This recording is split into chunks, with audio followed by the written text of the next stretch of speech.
Everyone! Hi, that was good. I've never been able to do that before with such a big group. Come on in. No problem.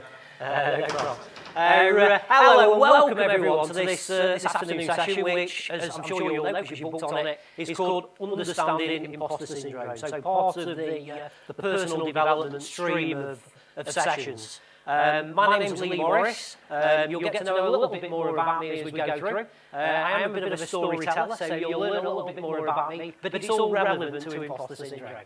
And actually, this is amazing, really, because I've got all these faces staring at me, and we've got a theme called Imposter Syndrome, which, I mean, we'll learn a little bit more about it, and I'm sure you've got a little bit of knowledge on what Imposter Syndrome is. When Jenny, who's a stakeholder at Sumo, asked me to deliver this session, she said, I'm not sure about numbers yet. You know, you might get 10 or 20 people, might be a few more. And I'm like, oh my goodness, someone told me last week it's over 100.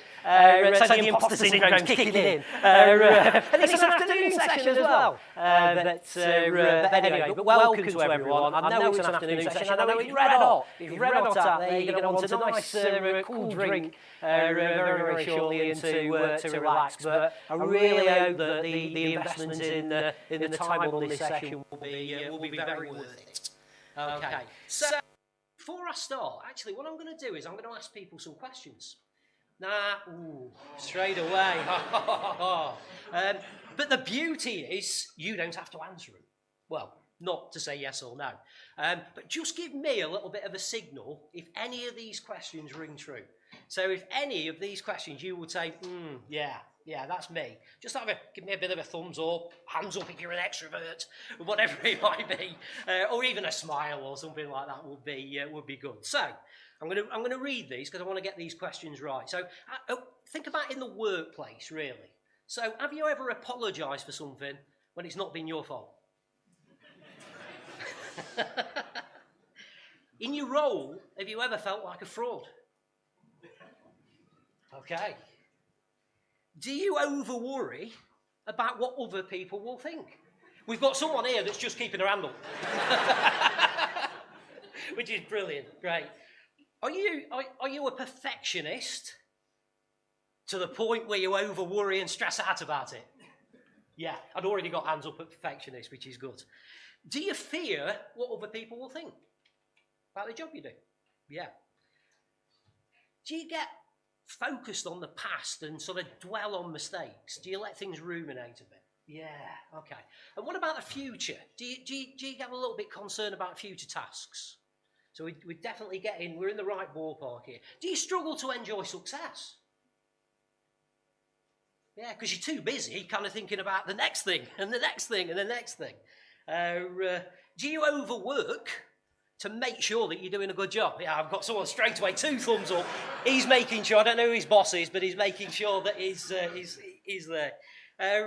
So there's lots and lots of things. I mean, have you ever not gone for a job position because you thought you won't get it? You're not good enough.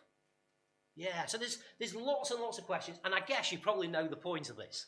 The point of this is if you answered yes to any of those questions, and some of you might have answered yes to a few of them, you may well be experiencing or have experienced imposter syndrome. It's really much more common than you think it might be, and we'll kind of look at that as we go through the session. Before I fully introduce myself, I'm not going to take all the glory yet. I'm going to talk about my daughter. Now, I'm married, live in a town called Mansfield in Nottinghamshire. You might be able to get a little bit of the accent coming through. And I've got 2 daughters, 17 and 13. Totally keep me on my toes, as you can imagine. But great kids, and apart from the door slams and stuff like that, we're all right. But actually, I want to take you back. I want to take you back in time. And this was pre-COVID, actually. And my daughter, eldest daughter, who's 17, Holly, she just started at secondary school, and she was out of catchment. It was a new school. She's quite a shy person, actually. And she started year 7, I think it's year 7. You'll correct me if I'm wrong there. So she's about 11 years old. And she comes home on one of her first days that she gets to school, and she says, "Dad, I've got some really, really good news. I want to put myself forward to be the head of year." I'm like, head of year? I thought that was a teacher, but I think she meant sort of the, the house captain, if you like, something like that, as a pupil. And she got really excited about it, and you could tell she was really passionate about it, and that was great. And I love that in her, especially with her being shy and being out of area and things like that. Making new friends wasn't always easy to do. So she's then saying, I'm asking her more about it, and she's talking about, well, there's 2 other girls that have gone for it. And it's putting me off a little bit because they're the popular girls. They're pretty. They've got loads of friends. They've got a much better friendship group than me. So already she's kind of talking with some self-doubt. And I'm saying, no, you go for it. As the best dad that I can be. You go for it. I'll help you, that kind of thing. And it was about a couple of days before, and she came to me that night and she said, I'm pulling out. So I'm not doing it. I'm not doing it. I said, well, what's making you change your mind? Why have you pulled out of this? And she said, well, I don't think I'll get it. I don't think I'm good enough. The other girls are much better than me at this. They've been talking, and their presentations are going to be so much better than me. And actually, one of them said to me, this isn't for ugly girls. So, I mean, I won't dwell on that right now because we face that in a different way. But, she didn't go for it. Actually, in the end, myself and my wife, we really encouraged her to do that, but she pulled out, and she watched that presentation, the 2 presentations of the girls, and she came to us that night and said, I so wished I'd gone for it. So wished I'd gone for it. Now, I'm putting you all down, aren't I? I'm lowering the mood here. There is a happy ending, but I'm going to come to that happy ending as we go through the session. So, Let's talk a little bit more about me. Hopefully everybody can see. I am a little bit of a mover, so I'm told that the cameras might get me, but I might be being told off by people at the front soon. So I will try and stay in the same place. I'm not from Sumo. I'm an external speaker. I work for an organisation called the AND Partnership, A&D Partnership. You can see the logo on the screen. Leading for a changing world. Never has it been more apt for a company to have that logo, really. We were going to change it before COVID kicked in. I think we're glad that we kept it now. We do lots of leadership stuff, management stuff, coaching. I do a lot of employee well-being, mental health first aid, that kind of thing. So that's me. I've worked there for about 4.5 years now. And before that, I've done lots of learning and development within organisations. And before that, I did lots of operational roles, so sort of in as a team leader, manager, operational manager as well, and into sort of director level. But my real passion was in learning and development. And as you know, I'm married, 2 daughters, and what qualifies me to come and talk to you about imposter syndrome? Well, very, very simply, actually, is that I experience it. I've experienced it probably for much of my working life, actually. For much of my working life, I've experienced it. And I'll talk to you about some of the reasons why it happened as we kind of go through. What I try to do now, and I do these kind of talks about well-being and managing stress and things like that on a regular basis now to help other people, to help people sort of be at the best, because imposter syndrome, it isn't going to help you be at your best. That is for sure. So that's something straight away to kind of think that there's a myth about imposter syndrome that actually it's good for me. Let me tell you now, experiencing imposter syndrome is not good for you. Having good standards is good for you, but not actually letting something worry you so much. So that's really important. And I do a lot of coaching and mentoring now with lots of different types of people. To really help build the confidence. I do things like presentation skills with people. I help them with interview skills as well. I do one-to-one coaching. I do group coaching and training as well.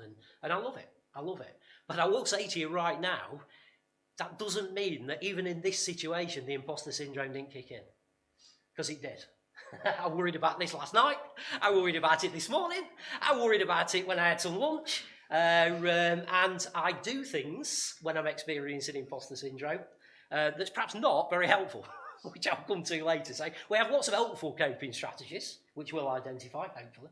But we have lots of unhelpful coping strategies as well. So that's, again, something to bear in mind. Be thinking about, well, what are my coping strategies when it comes to these sort of negative thoughts?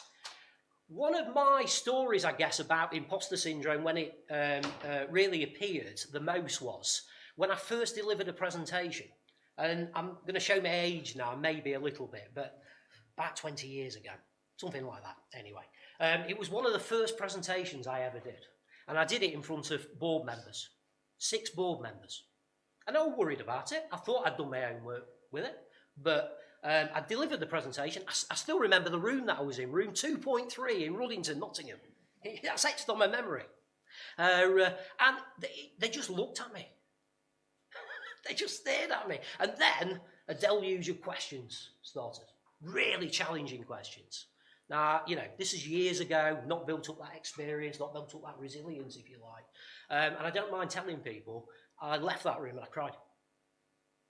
I did. I cried. It affected me.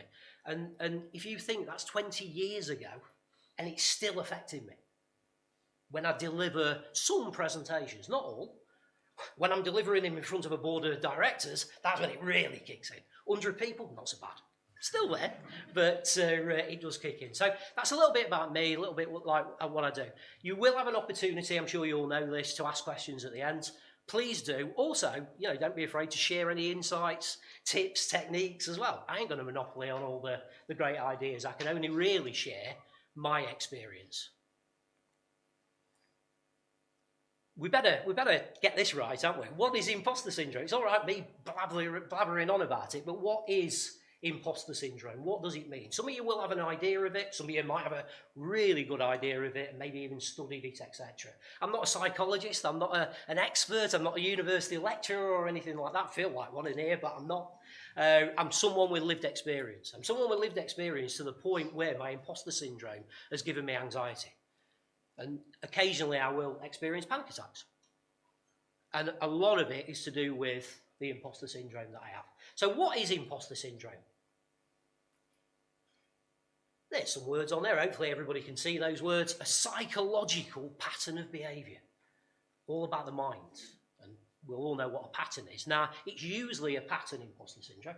It usually just doesn't happen once. It's usually something that is on your mind for some of the time, a lot of the time, dependent on who you are. And it's triggered. And we'll look at triggers as we go through the talk. It's where people have lots of self-doubt. They doubt their achievements, they doubt their accomplishments, they think they're going to get found out. Fear of failure. I'm going to be a fraud. So that's where the questions that I asked you. I just wanted to sort of gauge the room really already in terms of who's experienced it. So it's that internal fear of being exposed. I'm not good enough. And someone will find out about that too. So what am I going to do about it?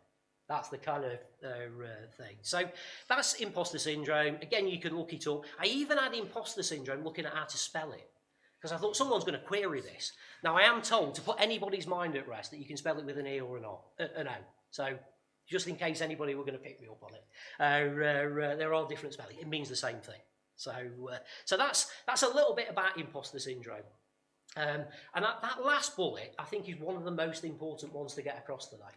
It's widely recognised as applicable to anyone. Now, actually, when that phrase was first coined, it was actually used to talk about women in the workplace. And still very relevant, but actually now we think of it, it can happen to anyone. Absolutely anyone. I've got a friend, one of my best friends, and she works down London, and she's an executive headhunter. What a great name that is. That's a job. And she headhunts, she puts chief execs and managing directors into their roles. And it's a one-stop shop. So she does a bit of everything from recruitment, helping them through. And part of it is coaching. She does one-to-one coaching with the prospective candidates. And she said 90% of her coaching is to try and minimise their imposter syndrome. They are chief executives or potential chief executives, managing directors. It does not matter.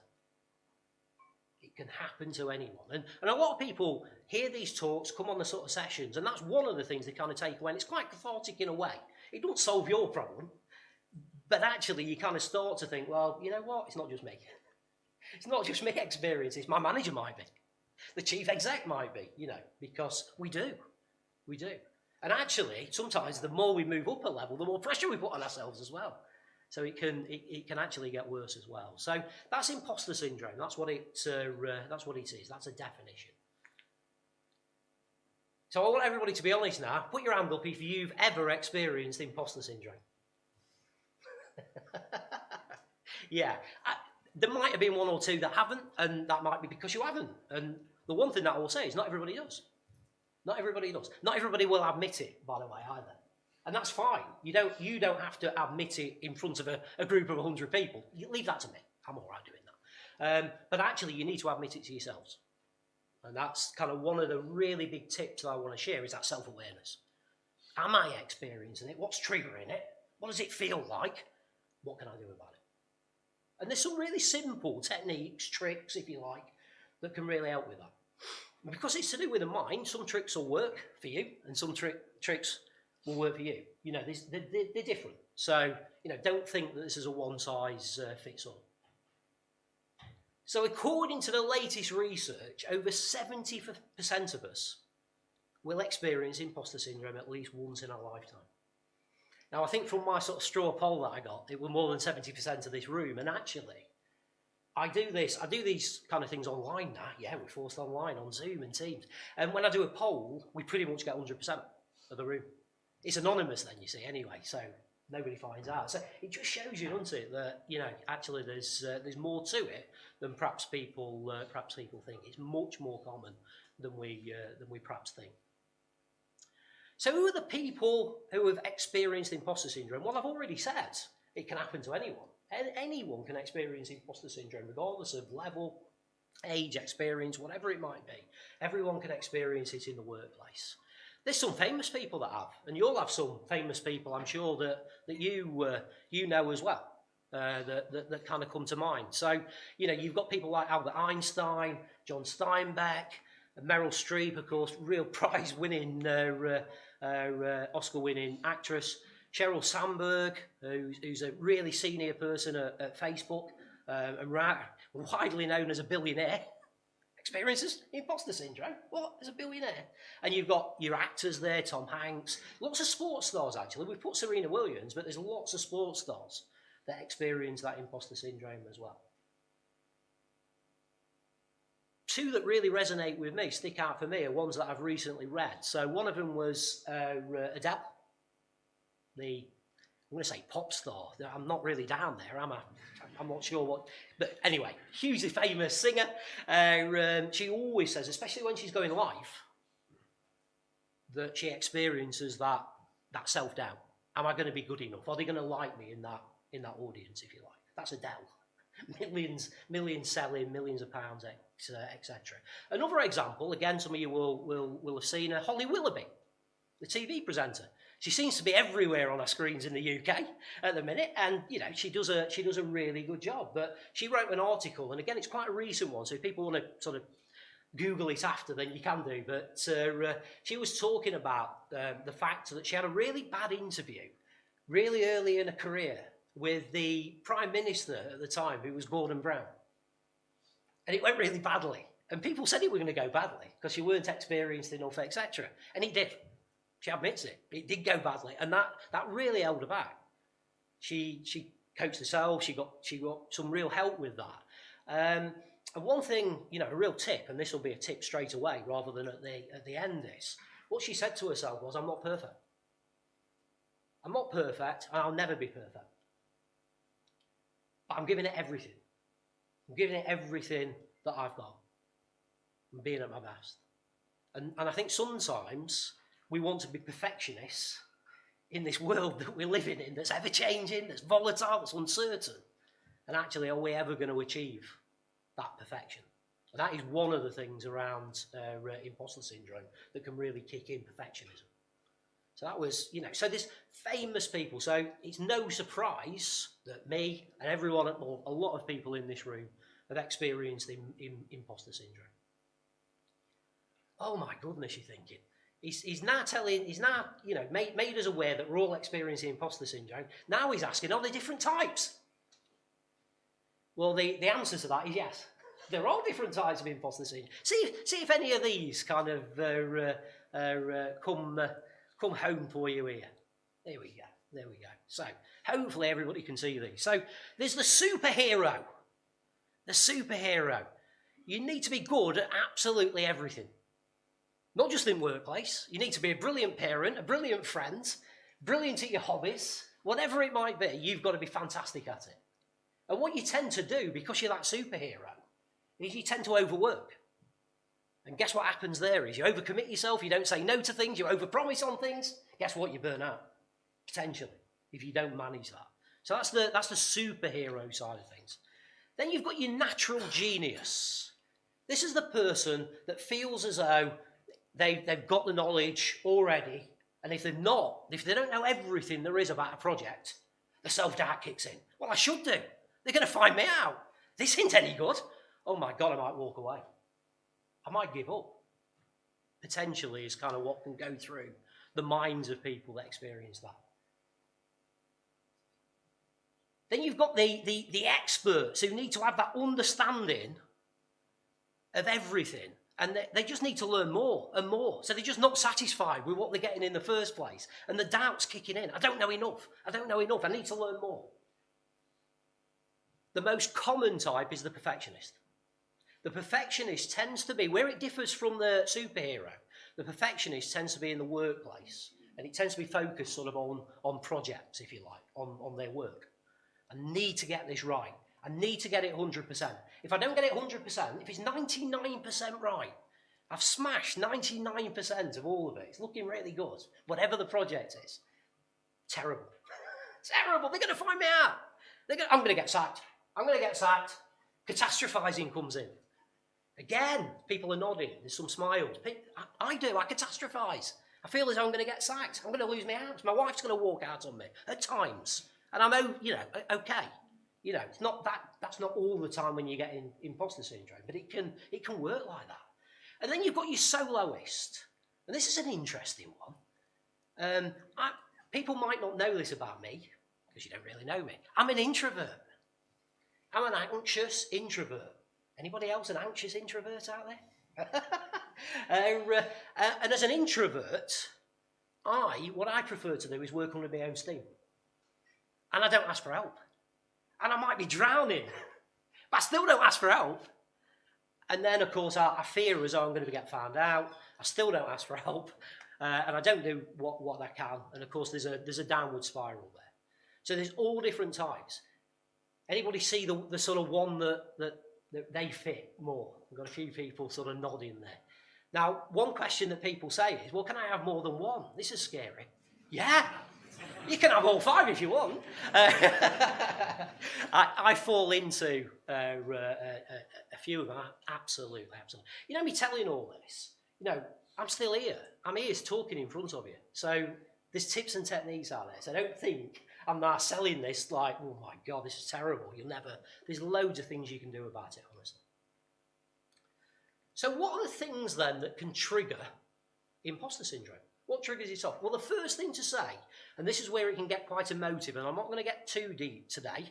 You might want to do that with a coach or a mentor or something like that, but it can be from childhood. It can be experiences. Parental experiences, hobbies, school teachers. Anything like that can trigger imposter syndrome. Anything can trigger it. So all those experiences, and that's really hard then to get rid of it.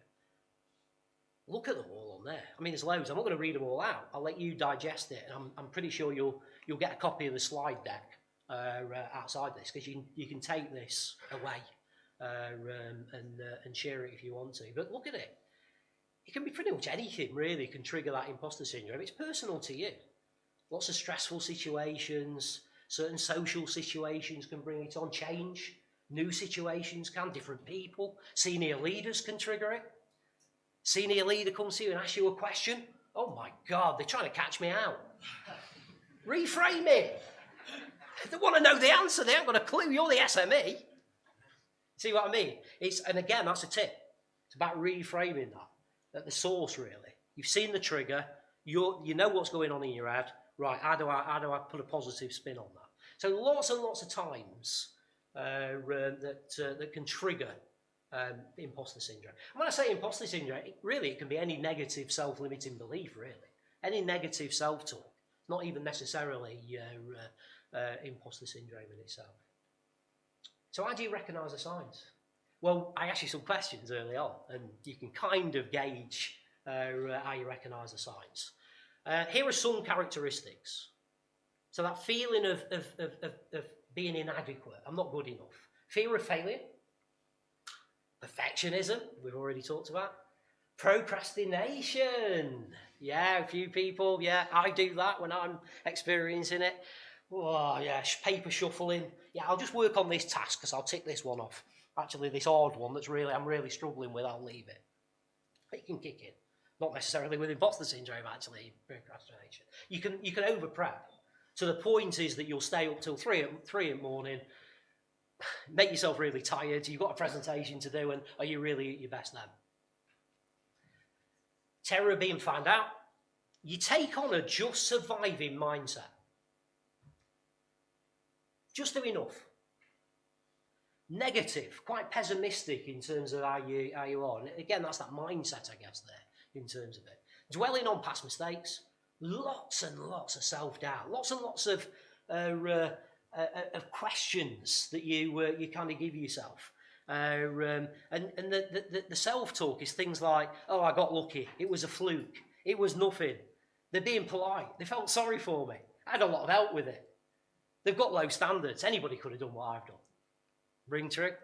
So that kind of negative self-talk can be a characteristic. Exhibiting perfectionist tendencies. Avoiding responsibility. Fearing judgment and being discovered, being found out. And denying your own success.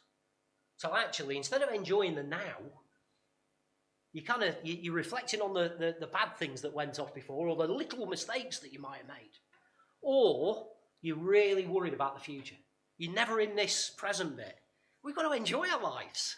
Let's get out of the past and the future, and let's try and get into that. And that's kind of where mindfulness can come in, which again could be a self-limiting, a really good technique for self-care. Self-awareness is key. So that's a real tip is, find out what your triggers are, and then think about what happens when I am getting this imposter syndrome, when I'm getting the self-doubt. How do I behave? I'll tell you how I behave. I get withdrawn. I get quiet. I overdo my traits, if you like. My introvert traits. I overdo them. And it's not great. It's not great. Physical symptoms, for me, I get quite a few headaches. And I know exactly where they're coming from my temples. And amazingly, when I'm really stressed out, I get thigh ache. Why is that? But it's individual. It's individual to you. And the thoughts and feelings I have are absolutely, I'm rubbish, I'm not good enough. I do. I don't mind admitting. I do think like that. When I'm in that mode, when I'm in that mindset. So what can we do about it?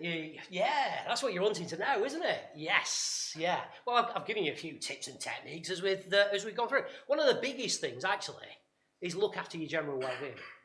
It might sound obvious, this, but actually looking after your physical well-being, we've got a lovely acronym there. How well do you look after your shed? Your shed? Sleep, hydration, exercise, and diet. Score it out of 5. Sleep, exercise, hydration, exercise, and diet. What about your mental well-being? At work and at home? Do you take regular breaks away?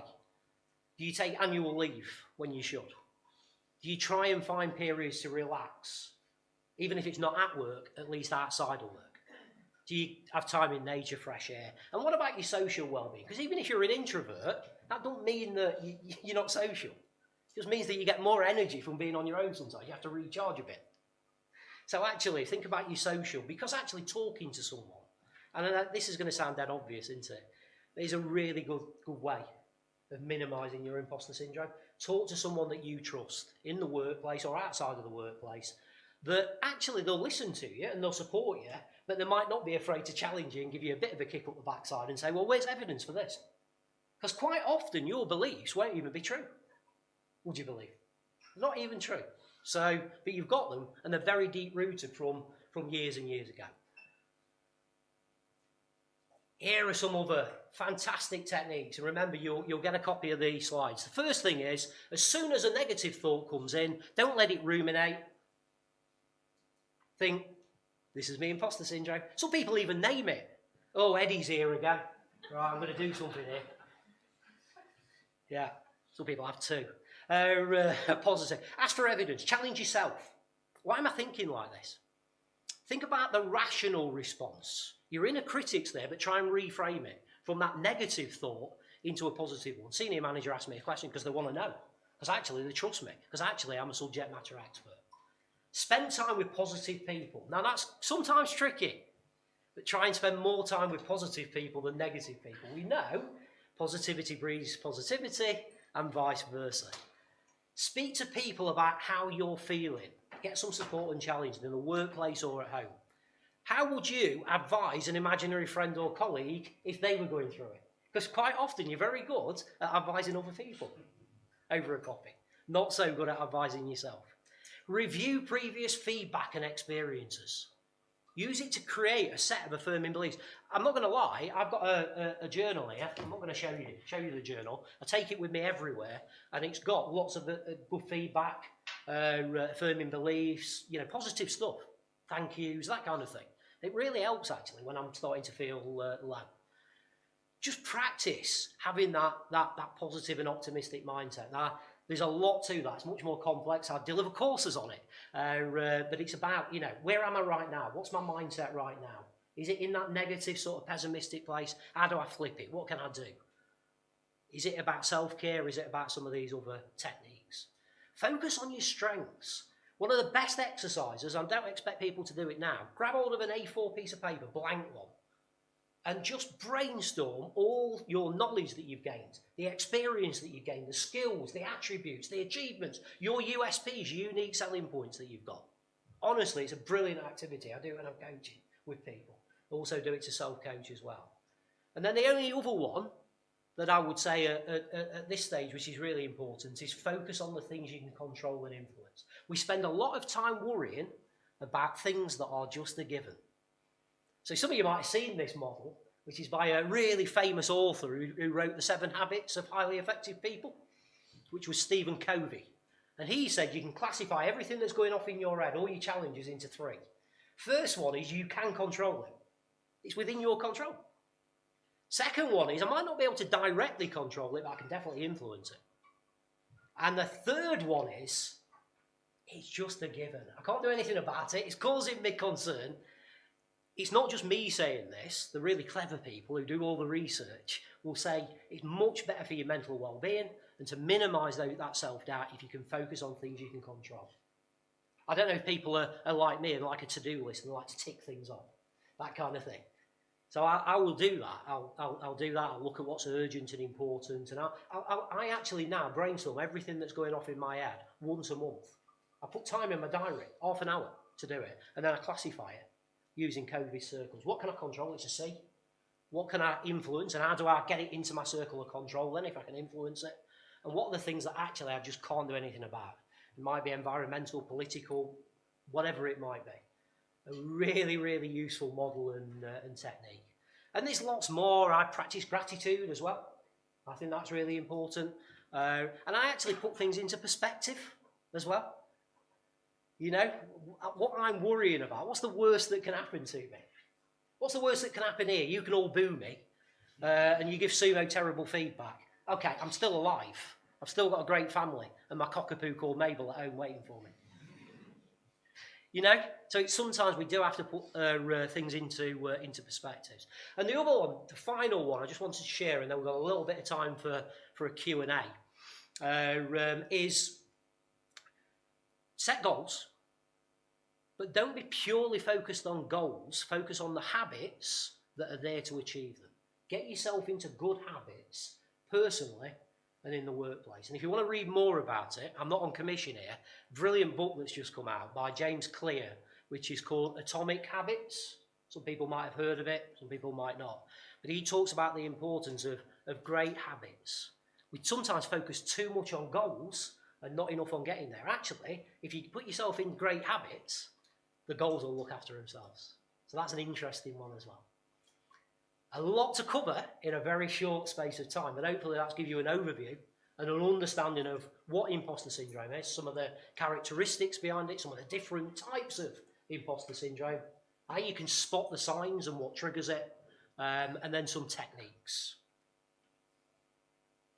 I'm very conscious of the time, so I'm going to throw over to everyone here to ask any questions. What I would say, just very quickly, is if we don't get time for all the questions, I know Jenny is up in the personal development throughout the 2 days, and will be happy to answer or send me an email about it. Yes? Give my experience super quickly. I used to see the world in two different worlds, so the frauds and the good people, right? And it was because of my background.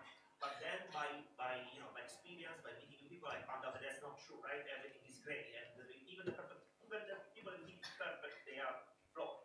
So what I learned was basically to not see the techniques that the frauds use as necessarily evil. In the sense, what I'm saying is we have to think about what they're doing, and not necessarily what they're doing is necessarily fraud-like, right? Yeah. That's a thing that was very useful to me to learn, to understand. Doing some things not necessarily makes me a fraud. Yeah. Yeah, really good point. Thank you. Good. Question at the back. Happy ending. You see, I wanted someone to say that. The happy ending, and some of you will have guessed this, it is a true story of this. Year 8, she went for it, and she got it. She still had imposter syndrome, but she got it. Yeah. Which, so proud. So proud. Yes? You mentioned you used the example of pressure coming from a manager talking to you, but do you have any advice for someone in the position of management to help alleviate someone who's your reportees imposter syndrome coming from you? Yeah, that's a really good point, actually. And I'll be honest, it's the simple stuff, it's the basics that sometimes we forget.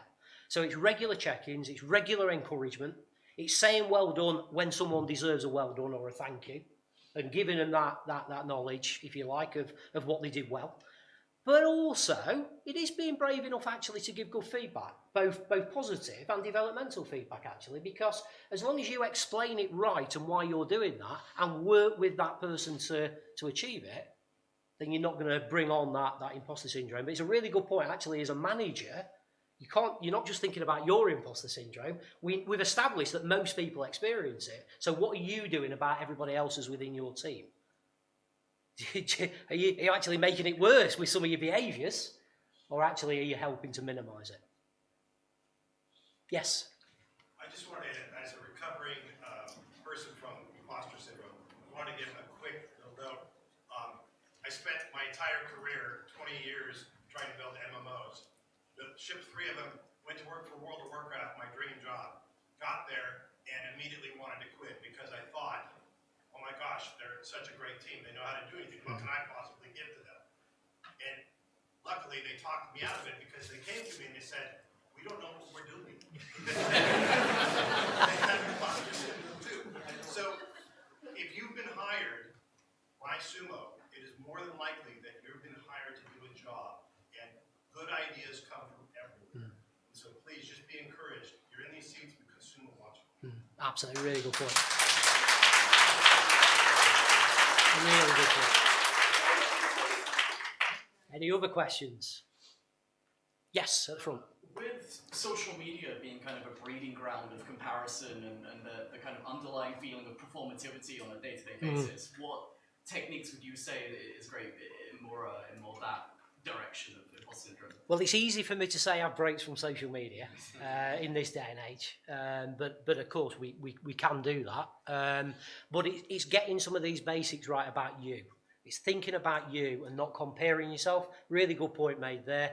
I've got 3 other directors that I work with, and I still have the imposter syndrome because they're so good at their jobs. But actually what I do now is I focus on me, what I achieve, and what I bring to the party. And what I bring to the party is actually different to them 3. So reflect back on what you're good at, what your achievements are, and we don't do that enough. I don't think we reflect, I'm generalising here, we reflect enough. That for me is purposeful time, that. It's really good time to use. So yeah, absolutely. Social media, it's there, isn't it? So it's not sort of, it's just going to probably get worse in terms of comparisons, etc. So but it's about focusing on you. So self-awareness it starts with, and then it's about having the mindset to take some action about it. Yes? I feel like that sometimes if you are manifesting imposter syndrome and you do actually bite off more than you can chew and kind of Yeah. overcompensate, you can maybe set that bar really high and Yeah. set the expectations for not only yourself but potentially a manager to look at you and think, right, this worker, I have really high expectations from them. What can you do if you do recognise them signs and you realise that you are taking on too much to kind of lower that bar of expectation? It's got to be bravery. You've got to be brave, and you've got to talk about it. You've got to talk about it, and you've got to be assertive enough to talk through what you've got. The fact that you might not be able to give everything you've got your best shot, but actually if you're focused on this, or this, that's going to be my best. Because quite often we lose focus because we've got loads of stuff going on at the same time. Actually, it's all proven productivity is hampered if you're concentrating on more than one task at one time. So, absolutely. But it's about saying no. But say yes to say no. I could do that. However, I've got this on. And actually, the consequences of me taking these two things on are that actually either or both may well suffer. So it's not easy, this, because it is about being assertive. And that's not always easy for people to be. But you've got to. Some people are soloists. They want to take everything on. And if you're given stuff, you say yes. Of course I'll do it. That's, it's just part of the imposter syndrome. But good question. Looking around. Yes. So with perfectionism, is there like any insights that I already did enough?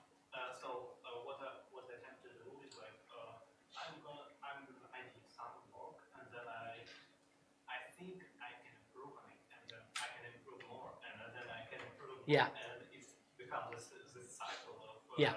constant improvement. Yeah. Is there like any like indicators that I need to stop at this point? Yeah. I mean, the first thing to say is that obviously there's nothing wrong with continuous improvement, and we want people to do the best. Of course we do. But for me, very, very quickly, one of the biggest things is to get feedback from stakeholders, from other people, even people that aren't even involved in it all, and to kind of talk to them about that. Is that enough? That'd be the quick answer. There's probably much more as well. And I mean, I would say to people as well, if you're not already, if you're able to get a coach who can help you through some of these things, if you are experiencing the self-doubt, coaching can be a really good way, formally or informally, or even mentoring as well. So that that's more of a relationship where you're talking with somebody. That can really help. It definitely helped me. It helped me when I experienced quite high panic attacks to do with my work. And the coach was brilliant. Actually, the coach helped me more than the sort of therapist who did CBT. That's not to diss CBT, because it can be brilliant for people. But for me, my coach and my self-help techniques, they were the things that really helped me, long-lasting. I think we're at 4 o'clock, aren't we? I'm sure I'm going to get a thumbs up from people. So that's it. We're finished.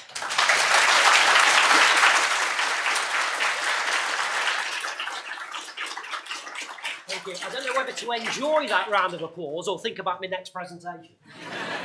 But thanks, everyone. Like I said, Jenny Mulwell will be around if people have got questions. I'm really happy to connect with people. If you're on LinkedIn or Twitter, Lee Morris, it'd be brilliant to connect with everyone. Enjoy the rest of your time. Go and have a cold drink.